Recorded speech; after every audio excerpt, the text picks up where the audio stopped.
In the heart of a sprawling metropolis, the scene unfolds. A high-profile case is making waves across the city. A prominent entrepreneur's son is accused of a grave crime, which is a sexual abuse. The scandal has everyone whispering, not just because of the nature of the crime, but because of the influential figure involved. She is Amina.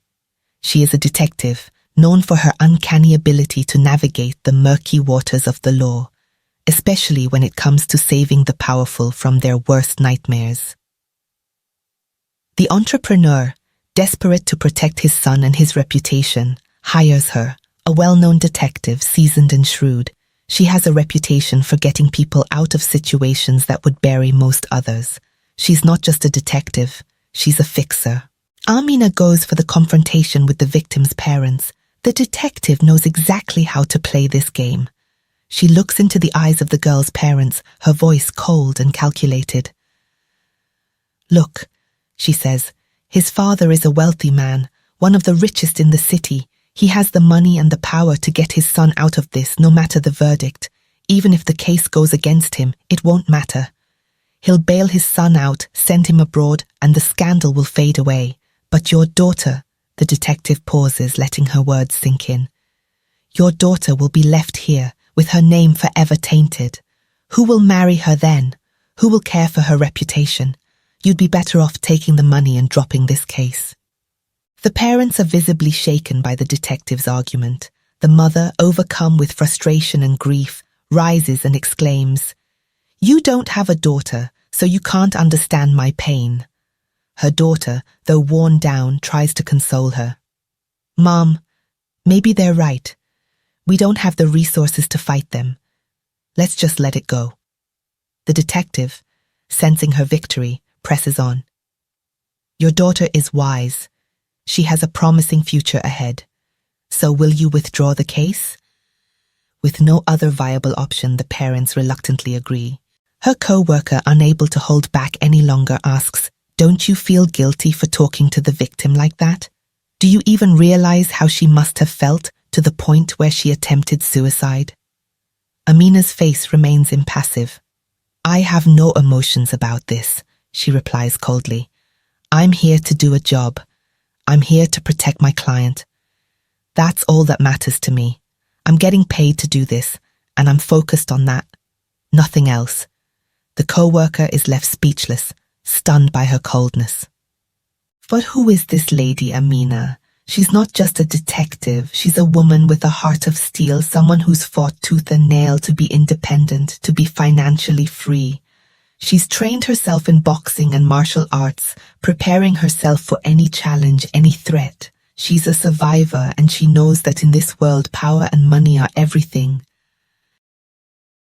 The entrepreneur, thrilled by how she handled the case, rewards her handsomely, a luxurious car and an unlimited credit card. She's impressed, of course, but this is just the beginning. The entrepreneur, with a sly smile, points out the window. "Do you see that building over there? In 2 years it'll be mine. Right now it's home to hundreds of middle and lower middle class families.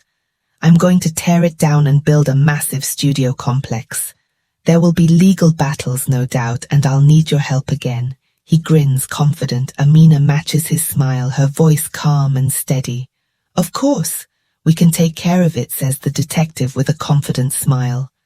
Amina is on cloud 9, reveling in the luxury of her new life. Her days are spent in the comfort of her lavish home, and now she has a luxurious car to match. She cruises through the city, turning heads wherever she goes, basking in the attention and admiration.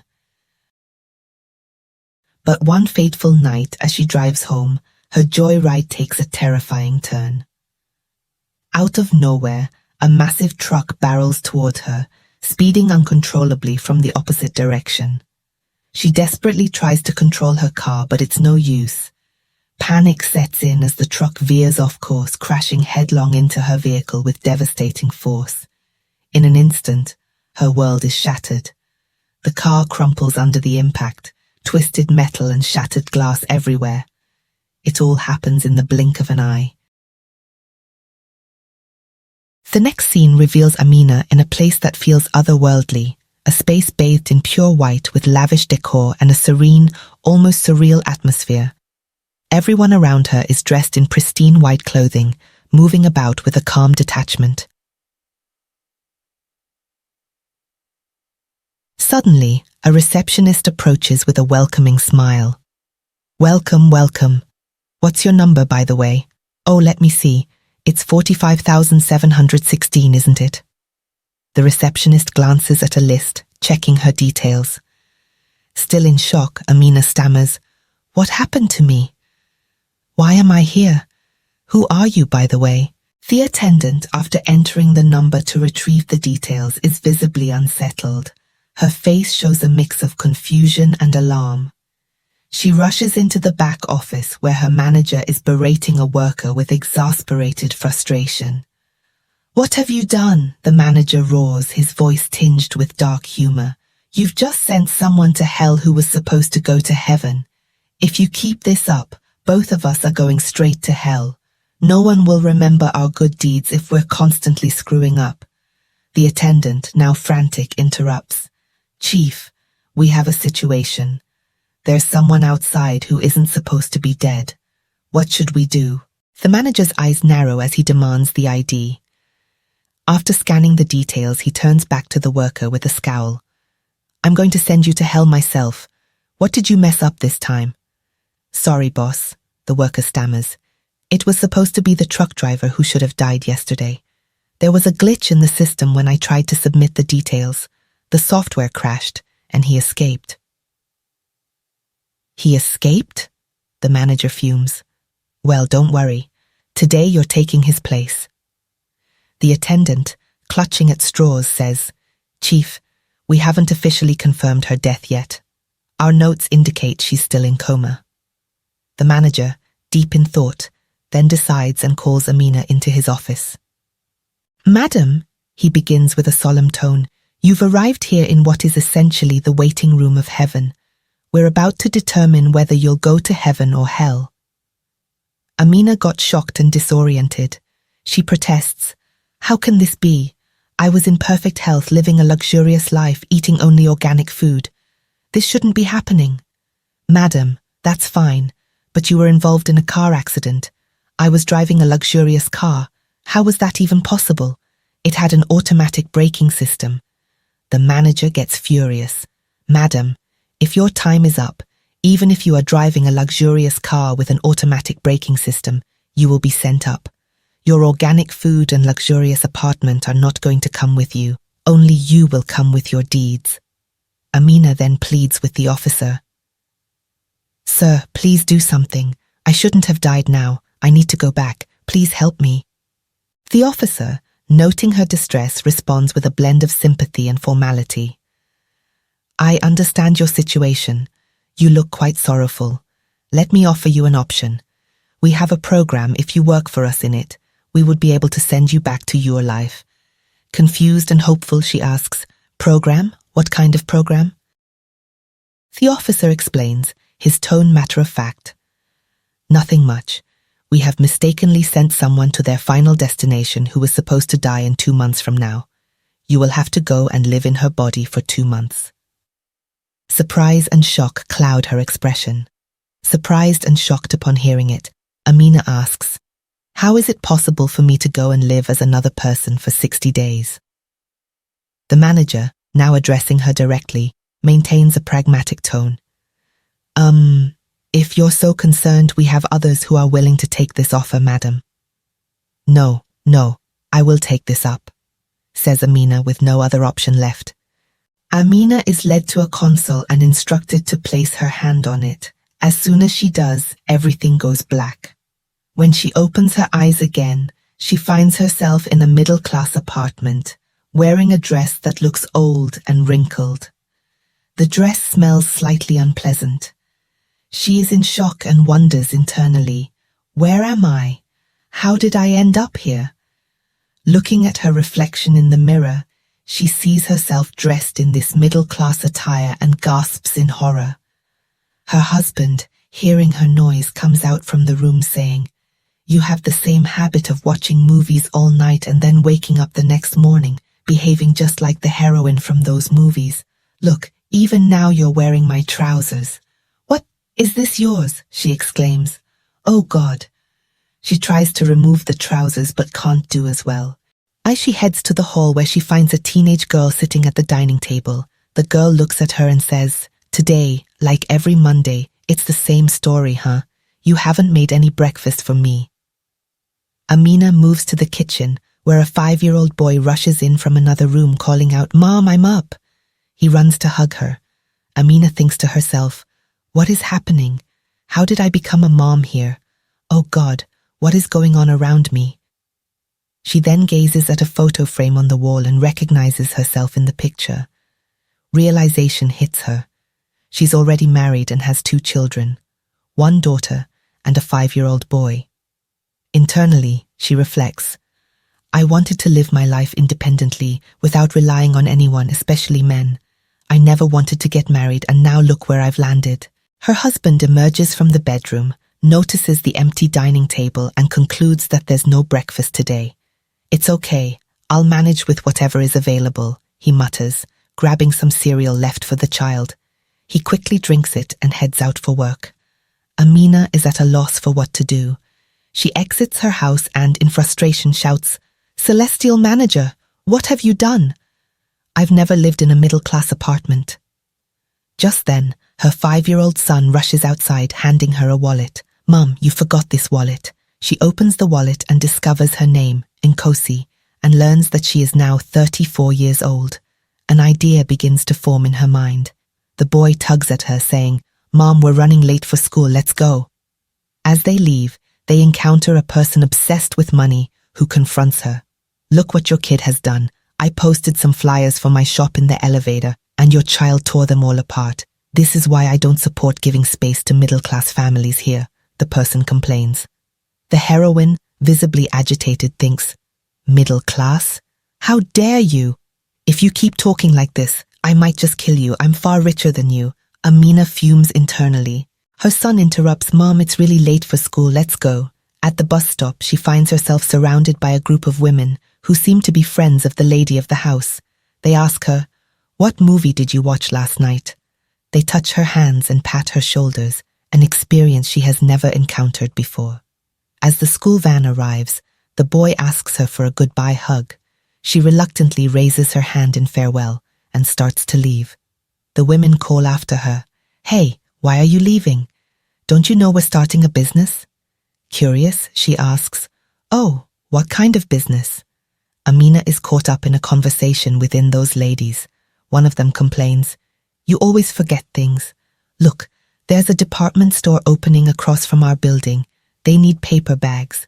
If we fold these paper towels, we'll get 50 paisa for each bag. I plan to get rich by doing this daily." Amina thinks to herself, "What? You're going to become a millionaire by folding paper towels? You celestial clerk, I'm going to kill you," she fumes internally. The ladies there then drag Amina into a nearby restaurant where they usually hang out. They start discussing a serial they watched last night. One of them asks, "Did you see the serial? It was so engaging, right?" The heroine is at a loss, unsure how to respond or escape the situation. As she listens, she learns that the woman whose body she inhabits got married at 18. As a feminist, she is shocked by this revelation. She excuses herself to the washroom, hoping for a moment of solitude. There, she tries to remove the ring from her finger, but the celestial clerk suddenly appears before her.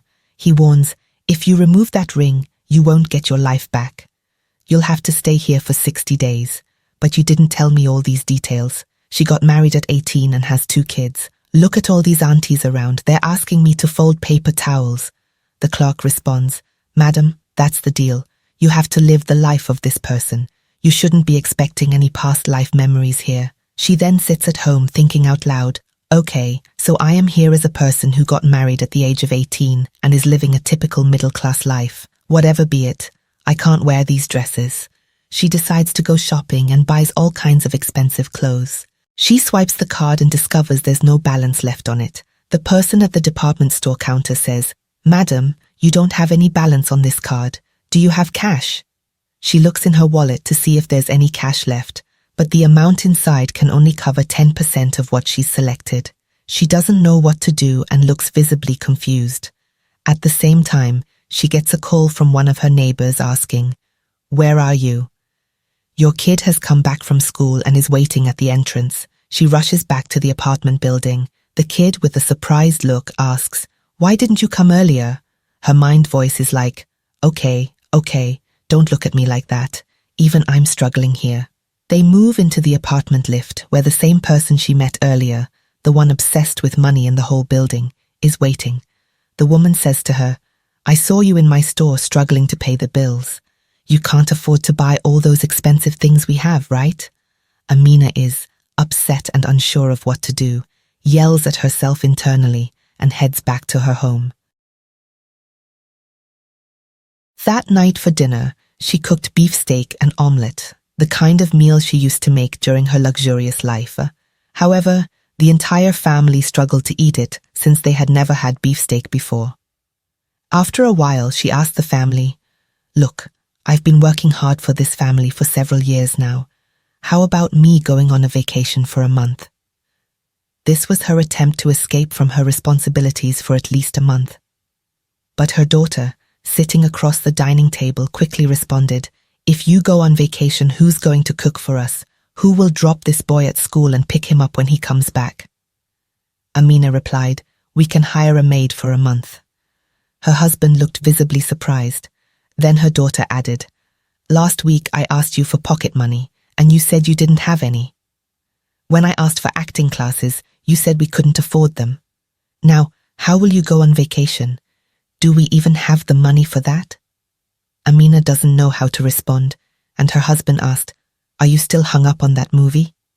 You haven't snapped out of it yet, have you?" Her husband was confused and disturbed by her behavior, and it weighed on him. Later, he discussed it with his co-worker, saying his wife had been acting strange for the past week or so. His co-worker responded, "Yeah, this is what happens with women like that. You should check thoroughly. She might be having an affair." Her husband was shocked by this suggestion and thought to himself, "I shouldn't have told him all of this. He's the wrong type of person for advice." But the idea his co-worker planted in his mind began to disturb him. The next morning, after dropping the kid off at school, Amina is again surrounded by the group of neighborhood ladies. They ask her to sign a petition and explain that a company is planning to demolish their apartment building to put up a studio complex. This petition is to show their resentment against the project. As she reads it, the heroine suddenly remembers. This is the same project the entrepreneur, whom she had helped in the sexual abuse case, mentioned. He had told her he was going to demolish the building and build a studio complex. Amina then recalls the credit card he had given her to use. Quickly, she finds it in her shelf and feels very pleased upon discovering it. She heads to the store where she had struggled for cash earlier and purchases all the luxurious bags and clothes she desires, billing it to this card. The 5-year-old boy, who is at school, discusses with his friends, "My mom has been acting a bit weird for the past week. I'm not sure what's wrong." His cute little friends advise him to buy medicine for her from the pharmacy. "That's what I did when my mom wasn't feeling well. She got better afterward." Listening to this advice, the kid goes to the pharmacy and tells the pharmacist, "My mom has not been well for the past week. I need medicine to help her." Moved by the child's innocence, the pharmacist gives him vitamin tablets. The boy collects them and returns home, offering the medicine to his mother. She thinks to herself, "What is this? Anyway, you won't leave me alone if I don't take it. I might as well take it." When her husband returns from the office, he wants to talk to her. "Why are you acting like this? You were the one who wanted to get married when we were young. You were practically pushing me to marry you quickly. Now last night, you said I ruined your life by marrying you so young.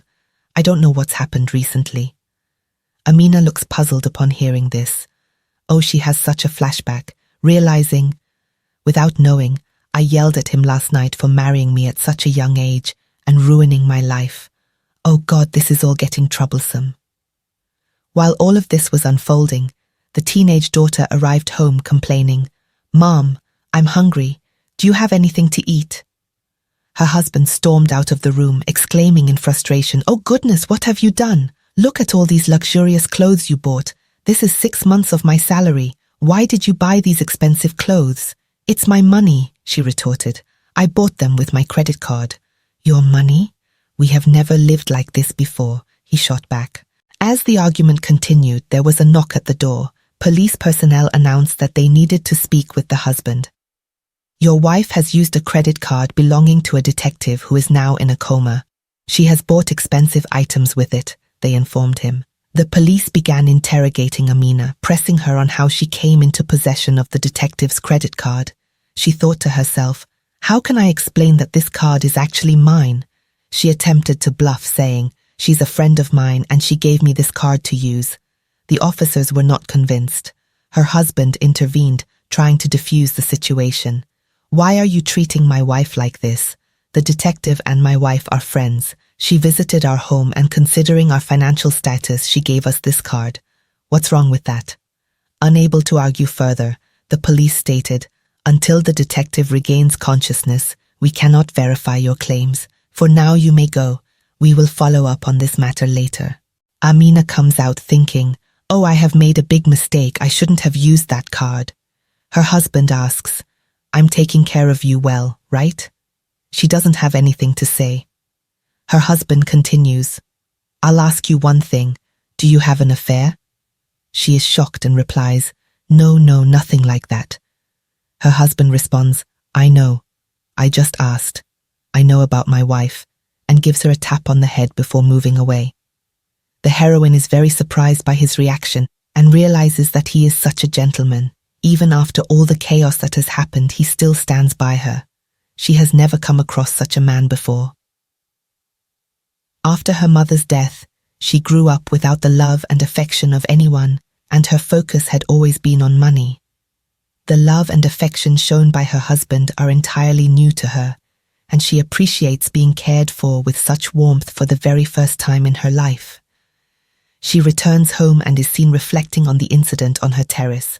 The celestial clerk appears before her and says, "It's been only 1 week since you are in her body, but situations have already escalated to the police station. If things continue like this, our deal will be in jeopardy. Please remember that." Amina in return assures him, No, don't worry. I will take care of things." The teenage daughter asks her father, "Why is Mom acting like this? Why are there all these expensive clothes all of a sudden?" She convinces her father by saying, "Let's forgive her this time, Daddy." To which he responds, "What's there to forgive? Maybe she wanted to buy these for a long time, it's okay." It was a cute little conversation between her and her father. While this was happening, the heroine comes down and says, "Let me return all these." Her husband responds, "Oh, don't, it's okay. If my wife looks pretty in all these clothes, it gives me some sort of happiness." Amina looks at her husband again and seems very moved by his response. The next morning, her kids wake her up for school and give her another tablet, thinking it will make her feel better. She takes it and the kid looks at her with hope, wishing that this tablet will help her get back to normal. How cute is that? Her husband comes back from the office and asks, "There is a party at the office tomorrow. Will you be able to come?" She thinks, "Okay, what am I doing here? Let's go and see what it's like." That night for the party, she is wearing one of the expensive dresses she wanted to return the previous day. Her husband is very stunned looking at her and compliments her, saying, "You look very beautiful in this dress." At the party, since Amina has attended many such events as part of her luxurious life, she behaves very comfortably with all the guests. This surprises her husband, and everyone, including her husband's boss, looks impressed when she asks all the right questions after listening to a presentation. Her husband congratulates her too. That night, after having a drink, her husband tells her, "I never thought you would be able to understand all the slides presented." Amina asks him how he got married at such a young age. Her husband responds, "Are you suffering from memory loss? Anyway, it's good to revisit our past sometimes. I was studying in law school, but didn't have the money to complete the course. Your family didn't accept our love at that time and you left your home. I had no choice but to leave my studies and get a job to support you and survive as a family. Since then, It's only been our family for me, day in and day out. Amina looks visibly surprised listening to his story. She has never seen such a man before. All she had thought so far was that men are selfish, arrogant, and careless. She comes home that night and sees the little boy, who is suffering from a fever. He hugs her and asks to lie down with her. When he hugs her tightly, she wants to pull his hand away, but who can resist when a cute little boy hugs you and wants to cuddle? He says, "Mom, tell me the same story you always tell me when I'm sick. You used to say I'd get better tomorrow. Tell me that and the same story." This is the first time she is experiencing such warmth and love in her life. She hugs the boy and lies down in bed with him. The next day, Amina is seen engaged in a fight, but it's with rice and water, and says to herself, let's see who comes out victorious. She is trying to manage the responsibilities associated with household chores. Her teenage daughter comes and asks for pocket money, to which she replies, "Those who work will only get the money here. Look at those paper towels. If you fold one, I will give you 30 cents. If you fold 300, I will give you $9, in a funny tone. Her teenage daughter gets angry and leaves for school with a smile. The next morning, her teenage daughter comes back with the folded paper towels and asks for $9. Amina gives her the $9 and she leaves for school early. That day, after school hours, the boy with whom she has been friends for a long time invites her to his home. She obliges and goes with him. After reaching his home, he starts to misbehave with her and she notices a camera placed on the ceiling. Terrified, she wants to run away. Then his friends rush in from 2 of the rooms and try to catch her. She manages to escape, pulling the door handle and running all the way back home. Amina sees her coming in with torn clothes and some scratches on her cheeks. She asks her daughter what happened, but she doesn't respond and starts crying heavily. Amina is worried. She keeps asking her daughter as to what happened. Her daughter says, "Don't you leave me alone for some time. Won't you say everything is going to be all right?" Amina suddenly notices scratches on her daughter's thighs and looks shocked. Her daughter continues, "Don't worry, I ran away from those cowards." Her daughter asks, "Mom, that's it, right? I won't be able to go to school anymore, right?" Amina reassures her, No, don't worry. I'm here for you. I won't leave you at any cost. Whoever it is, let me face them. Don't worry, I'm here for you," she reassures. A beautiful bond forms between them. The next morning, Amina takes her daughter and goes to meet the boy's father to confront him. To her surprise, it is the same businessman for whom she appeared in the very first scene. The businessman has hired a new detective who speaks to the heroine in the same exact way. "Look, the guy has lots of money and he can send his son abroad. What are you going to achieve by filing a case here? Your daughter won't be able to move freely in society if the case proceeds. You'd better get the money and move away." Washroom and starts crying, overwhelmed with emotion. "Oh God, what have I been doing all my life? I can't let my daughter endure this." She comes back and tells them, "See, I don't have the money. You're right. But I have been recording our conversations. I will make this public, and even though I don't have the money, I will file a case. Let it move slowly. Until then you won't be able to sleep peacefully. I will ensure that." The entire room is terrified.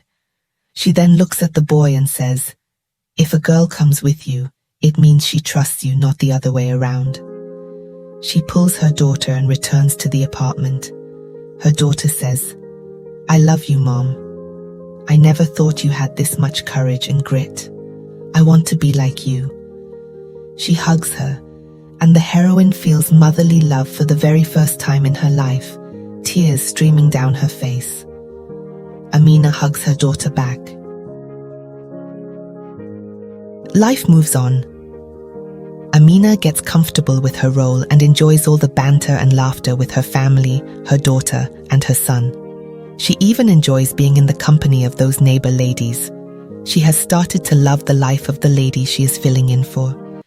She is seen waving her hand to her kid who is going to school happily. Then the celestial clerk appears and tells her, "It feels so happy to see you like this." She replies, "I have never been this happy in my entire life." He then says, "You have only 1 week left." She is shocked and asks, "What kind of design is this?"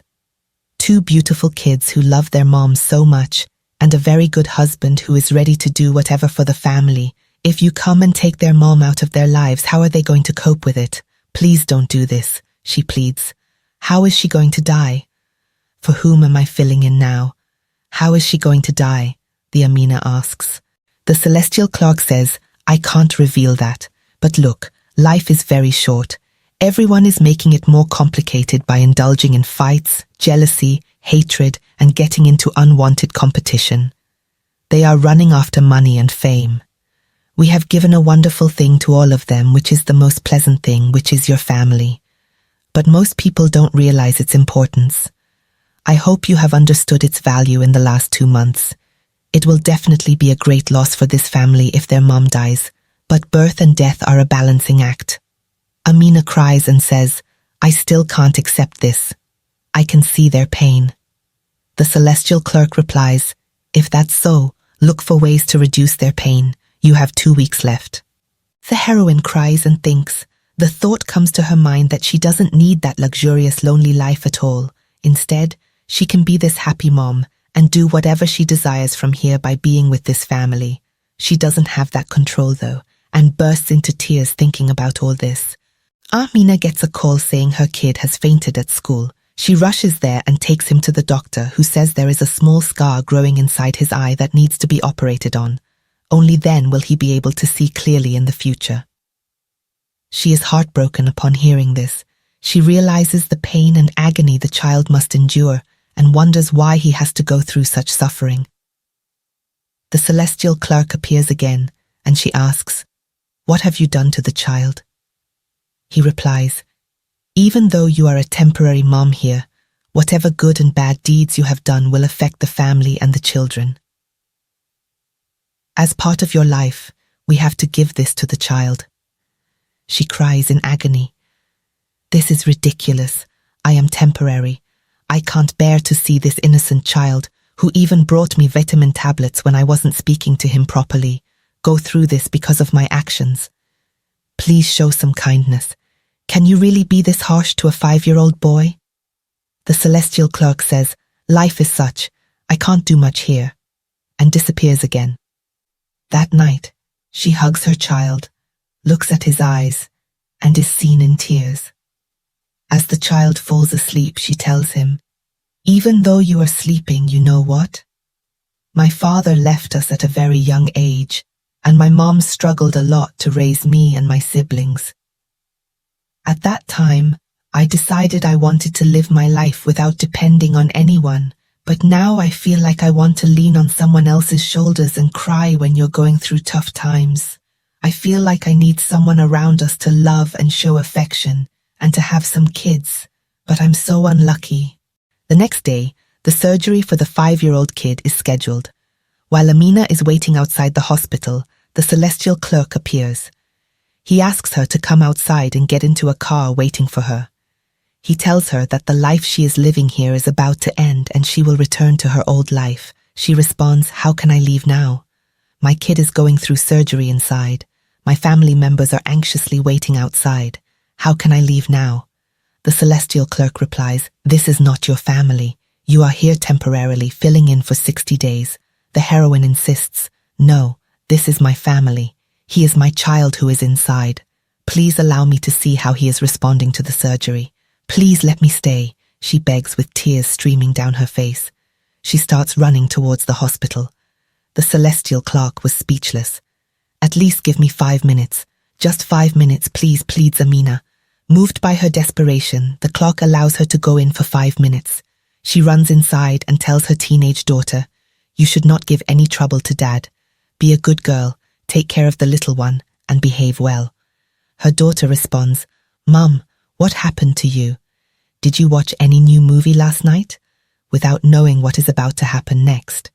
The heroine then goes to see her child. Upon seeing her, the child calls out, "Mom, is the surgery over? I'm feeling pain here." She can't manage to hold back her tears and breaks down. She tells the child, "Mom has some work to do. You be a good boy. Don't disturb Dad and listen to your sister's instructions." The child replies, "Okay, Mom, I will, but please come back soon."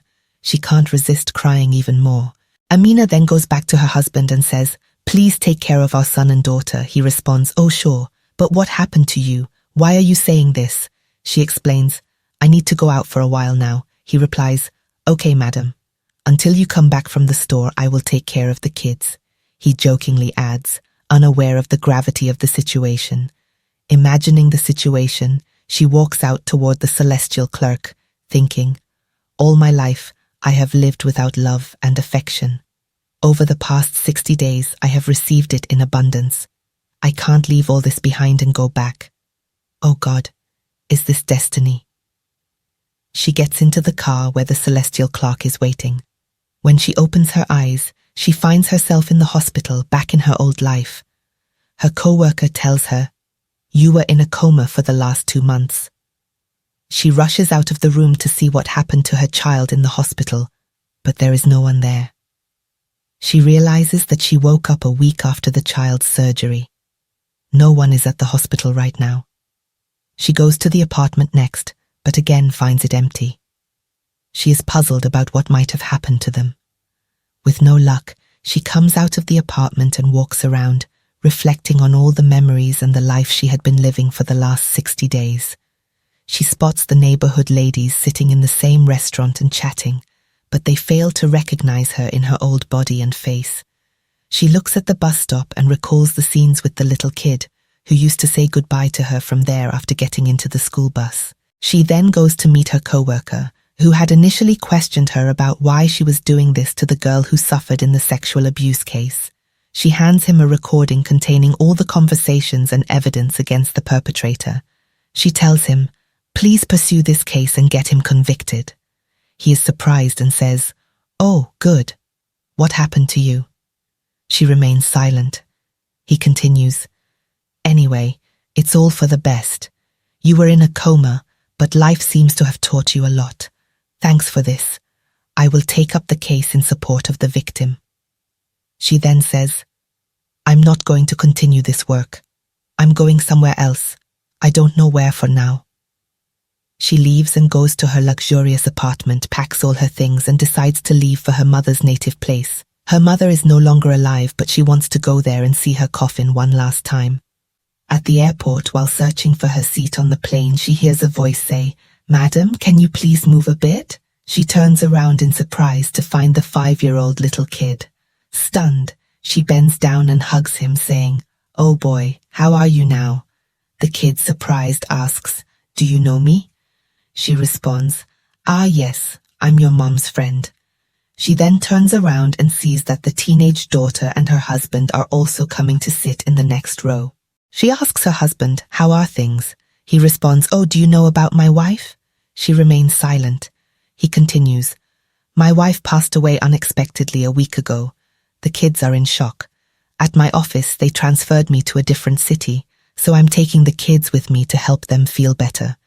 He then asks, "Where are you going?" She replies, "I'm going to see my mom." He inquires where she will be staying, and she mentions an address. The heroine is relieved. She looks at the sky, thinks to herself, and smiles. The story ends here. After this, you can imagine what will happen next. She will go there and find a way to be with the family. I hope this story brings some feel-good vibes and has been emotional throughout. It illustrates the fact that family is everything. Without it, life is not complete.